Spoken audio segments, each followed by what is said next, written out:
বিনোদিনীর 140 বছরের লড়াই এবং তারই সাথে রুক্মিণী মৈত্রর 5 বছরের লড়াই। তবে সব লড়াইয়ের আজকে বোধহয় শিলমোহর পড়লো এবং কোথাও গিয়ে জাস্টিস। আজকে এই জায়গায় দাঁড়িয়ে ফার্স্ট অনুভূতিটা কি রুক্মিণী? কারণ আমি দেখছিলাম একটু একটু চোখ ছলছল করছে। মানে সব থেকে বড় অনুভূতিটা এটাই হলো যে সারাক্ষণ যেদিনকে আমি প্রথমে এই কথাটা শুনি যে স্টার থিয়েটার গিয়ে বিনোদিনী থিয়েটার হয়ে গেছে, আমি প্রায় আধ ঘন্টা ধরে কেঁদেই যাচ্ছিলাম। বিকজ এই জার্নিটার সঙ্গে আমি এতভাবে যুক্ত, মানে 5 বছর ধরে I have literally lived her life. পুরো গল্পটা, তার আত্মকথাটা পুরোটাই যেন আমি নিজে বেঁচেছি ওটাকে। স্বপ্নের থেকেও বড় যদি কিছু অনুভূতি হয় এই মুহূর্তটা আমার ঠিক তাই। আমার মনে আছে যে আমি যখন সিঁড়ি দিয়ে উঠছি আমি বারবার না থেমে যাচ্ছিলাম, কারণ আমার না চোখে জল চলে আসছিলো। কারণ আজকে মনে হচ্ছে যে যখন নামলাম গাড়ি থেকে দেখছি যে বাইরে স্টার থিয়েটার না, বাইরে বিনোদিনী থিয়েটার লেখা। এবং প্রথমবার মিডিয়া গিয়ে বিনোদিনী থিয়েটারের সামনে বলছে, দিদি রুক্মিণীদি বিনোদিনী থিয়েটারের সামনে গিয়ে দাঁড়াও, একটা ছবি তুলি। আমি এটা ভাবতে পারিনি, এটা কল্পনা করতে পারিনি যে এই স্বপ্নটা সত্যি হয়ে যাবে। এবং বলতেই হবে আমাদের মাননীয় মুখ্যমন্ত্রী যেটা করে দিলেন, মানে একটা ছোট্ট ইচ্ছা প্রকাশ ওনার কাছে করেছিলাম। এবং উনি যে একটা নারীর বেদনা, এতটা কষ্ট, এটাকে বুঝে সঙ্গে সঙ্গে এত দ্রুতভাবে করে দিলেন, অসংখ্য ধন্যবাদ ওনাকে এটার জন্য। 140 বছর একটা অপরাধ, 140 বছর একটা অন্যায়। যখন আমি ছবিটা করি আমাকে রামকমল মুখার্জি বম্বে থেকে বলে যে তুমি বিনোদিনী করবে, তখন আমি বিনোদিনী, মানে আমিও জানতাম যে উনি নাট্যমঞ্চের মানে একদম সম্রাজ্ঞী, মানে queen of the Indian native stage যেটাকে বলে, ওইটুকুই জানতাম। সুপারস্টার, ওনার জন্যই আজকে আমি এখানে আছি সেইটুকু জানতাম। কিন্তু কীভাবে আছি, কিন্তু ওনার জন্য যে স্টার থিয়েটারও আছে এবং কীভাবে আছে সেটা জানতাম না।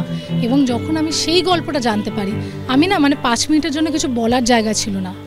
আর্টিস্ট হিসাবে, অভিনেত্রী হিসাবে না, মানুষ হিসাবে, নারী হিসাবে যে এত বড় অন্যায়টা হলো, এটা আমাদের ইতিহাসের পাতায় লেখা আছে। এই থিয়েটারটা আমরা এখনও যাই, আমরা এটা মেনে নিয়েছি। ওখানে মহিলারা এখনও পা রাখে, মহিলাদের প্রতি এত বড় একটা অপরাধ হওয়ার পরে আমি ভাবতেই পারছি না।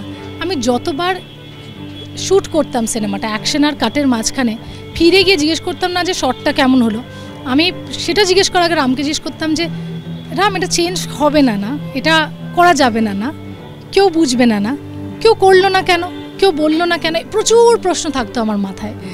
বাট ফাইনালি আজকে বলেন দে। সো ঠিক সেটাই হয়েছে। আজকে ঠাকুরের আশীর্বাদে আজ বিনোদিনী থিয়েটারে দাঁড়িয়ে আমার ছবি বিনোদিনীর প্রথম প্রমোশন, প্রথম পোস্টার রিলিজ, মানে আমাদের চন্দন রায় সান্যাল, রামকৃষ্ণ ঠাকুরের, ঠাকুরের চরিত্রে সেইটাকে দেখানো।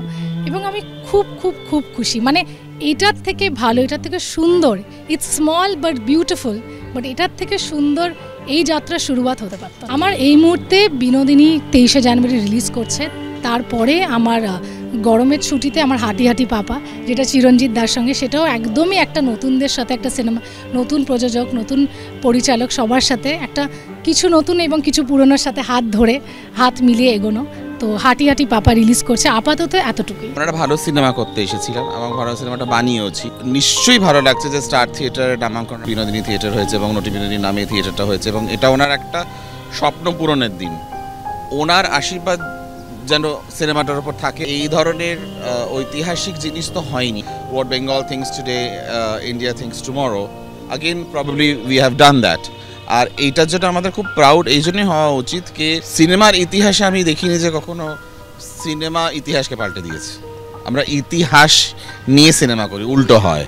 তো সেই জায়গাটা থেকে আমার একটা বিশাল বড় প্রাপ্তি। আর রুক্মিণী যে ধরনের ডেডিকেশন দিয়েছে, সেই টাইম ডিউরেশনটা কোন অভিনেত্রী দেবে, বা এই ডেডিকেশনটা আমি কি করে পাবো? এই ডেডিকেশনটা পেয়েছিলাম বলেই আজকে দাঁড়িয়ে এই সিনেমাটা হয়েছে। ক্যামেরা সুমন দাসের সাথে অতসী মুখোপাধ্যায়, এবিপি আনন্দ, কলকাতা।